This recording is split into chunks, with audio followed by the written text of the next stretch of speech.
انت قلت الادب، انت قلت الادب. الله يسامحك يا بنتي. قوم يا عم، الله يسامحك.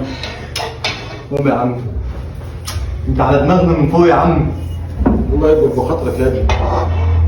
انت كويس؟ الحمد لله. الحمد لله يا عم. انت مفيش رحمه في قلبك.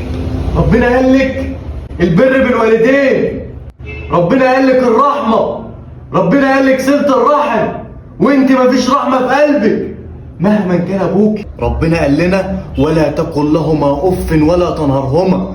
ايه اللي انت عملتيه ده؟ مهما كان غلطه ده جاي لك وبيتوسل ليكي، وجاي لك في ايام مفترجه، وبيقول لك سامحيه، وبيقول لك اقفي في ظهره. عايزه ايه تاني؟ عايزه ايه تاني؟ الراجل غلط واعترف بغلطه.